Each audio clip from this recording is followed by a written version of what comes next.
Thanks, Mildred Tuhaise.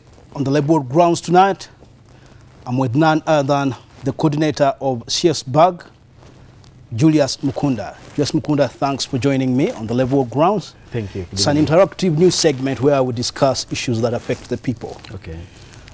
Well, the entire topic is about the public finance bill 2012. Yes, yes. You have had a lot of, I would call it ignorance from coming out of members of parliament. Maybe concerns. It's yes. Shocking really that they don't read. I would like to know from you, a CSBAG, what should be the areas that should be looked at as Parliament discuss the Public Finance Bill 2012? Yes. Good evening, viewers. I work for Forum for Human Democracy as a program director, but we coordinate the activities of the Civil Society Budget Advocacy Group. Yes, and as CSBAG, I think for us the most important part is that we must have a fair and a just law, and ensuring that having very good financial system and management is key to eradicate corruption and improve service delivery. This bill really is very critical, and then there are three things in this bill. One must be, we should look at participation of citizens. We must look at the oversight function of Parliament, and lastly, we must look at the need to issue with accountability. Three things. If we deal with those ones in this bill, we are going to have a very perfect bill. Participation, yes, we have dealt with it somehow, because now it is no longer that the minister is going to say that the stakeholders may participate, but now it is by law that we shall participate in the preparation of the budget process as citizens. That's a very good point. Oversight function of Parliament.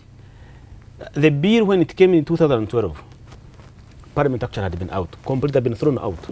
But I must thank government, especially the Ministry of Finance. They really listened to our issues, and they went back and revised the bill. And the Parliament actually was brought on top of this particular bill. When they even brought it, there were even still some other things. This is one bill I have seen where it has changed almost 80% of it. By the time it went to the parliamentary floor last week, it had completely changed 80%. And again, the parliamentary oversight, I would like to assure members that the parliamentary oversight actually has returned back into the bill. Previously, they had said that the minister can go and change anything which parliament had approved. But now they are saying before you change, you need to seek parliamentary approval. I think for me that's a very strong point. So what do you make of the arguments of members of parliament who up to date do not know that actually the oversight role has bounced back in their courtyard?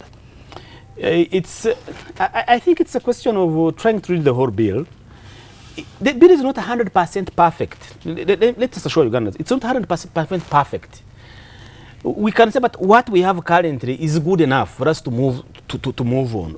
I can get two scenarios. One, we have been crying with supplementary budgeting, for example, simply because the contingency fund had never been operationalized.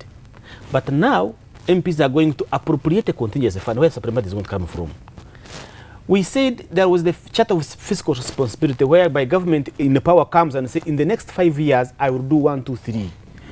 Previously, the minister would go back and change it. But now Parliament, he's required by Parliament that before you change anything, first come back and approve it. That's a good side. The other bad side we are seeing is that the minister is still having powers in terms of giving exemptions. He's still having excessive powers on giving exemptions, tax exemptions. And this is a simple thing. It's on the floor of Parliament. Debate it and say, before you give exemptions, let us approve exemptions, or let us give you a limit on the amount of exemptions that you have.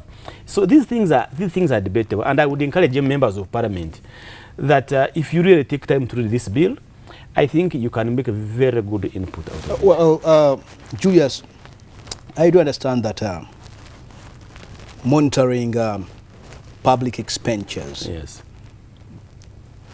is done by specified entities. Yes. Talk about the Auditor General, the Accountant General, internal auditors in ministries, as well as the Public Accounts Committee after the Auditor General has given them reports. A CSBAG, what other suggestions would you make of other entities that should be brought on board to do the monitoring? I think this bureau has again wanted to go overboard on monitoring government expenditure, because they are suggesting that we should provide 1% of our entire budget to the Auditor General. I mean, we became a bit overzealous on that. They said 1% must be ring-fenced and give it to the Auditor General to monitor the way government, to audit the way government is spending the money.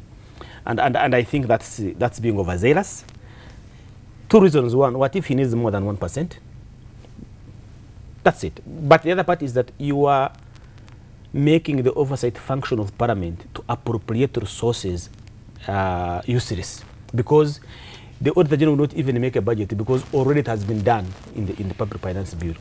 But I think the mechanisms that are there, the mechanism we have currently, we don't need anymore. The IGG is doing a great job. The Auditor General is doing a great job. The Anti-Corruption Court is doing a great job. The Ministry of Finance itself has got what they call the Budget Budget Monitoring and Analysis Unit. They are doing a great job. We don't need more units or agencies within this particular bill. Just be too crowded. But we do understand that the work of the Auditor General has always, the Auditor General's chambers always been frustrated by different agencies of government. He comes up with audited reports. Who has done what? Who has failed what? Who has caused financial losses? Yes. But in one way or the other, it's the same institutions again. Sometimes that I agree with cover you. up. Not even that he has so many reports in the Parliament who have not been debated. There's too much backlog with the Auditor General reports. And I think that is not to deal with this particular law, but to deal with the implementing agencies. We have the CID department. Its duty is very well laid out in the Constitution on what they're supposed to do. And therefore, you'll be able to take up those particular cases. However, there is one thing in this bill which we feel should have been strengthened. And they are saying that anybody who does wrong or who flouts the bill, this law, or any provision in this bill, is going to be fined a maximum of 5 million. That's what this bill is saying. An indication that, for example, one of the offenses, if you open a bank account of government without authorization and you use it to divert government resources, even if you divert $1 trillion, the maximum sentence you will get in 3 years or 5 million.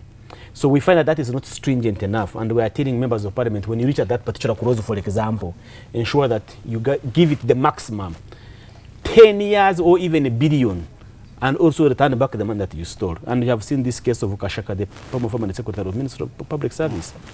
It's a laughable sentence. You can't give someone only 10 years after having lost billions of money in a ministry. So I think for me that's part of the bill that the members of Parliament should concentrate on so much, so that if you lose a shilling, you really painfully pay for it. Yes. Well, now let us talk about oil revenues. Yes. The bill that we are talking about provide for collections and deposits of oil revenues that are due to government. Yes. Including penalties and late payments. Yes. To the Petroleum Fund, which is administered by, which is supposed to be administered and overseen by the URA. But under the same clause, they're supposed to create 2 bank accounts. Yes. That is the Petroleum Holding Account and the Petroleum Investment Reserve, from which money is supposed to be channeled from the holding account to the investment account. The investment account, yes. For investment purposes. For investment purposes. Yes. We would like to know from you, in your opinion, what is missing within the bill as regards oil revenues generated from the oil sector? I think that's a very contentious issue. And for us, civil society, from the beginning, we wanted to get it out of this particular bill. Why? Because the government, oil resources, government does not rely just on oil resources. After oil, we have depleted the oil. Are we going to change back this particular law?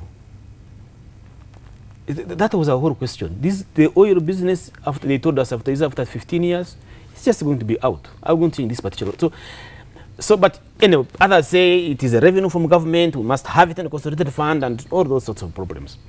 And for us, what we are talking about is one thing. One is we want a very strong advisory, petroleum advisory committee that is approved by Parliament, that provides serious reports to Parliament for looking at.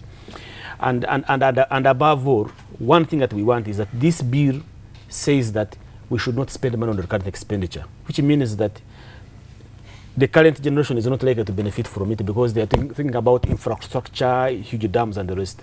We are thinking that this bill, in terms of oil regeneration and allocation, that the current generation and the future generation must all benefit from this particular. Talk about the aspect of royalties, because it's something that is causing chaos. Yes.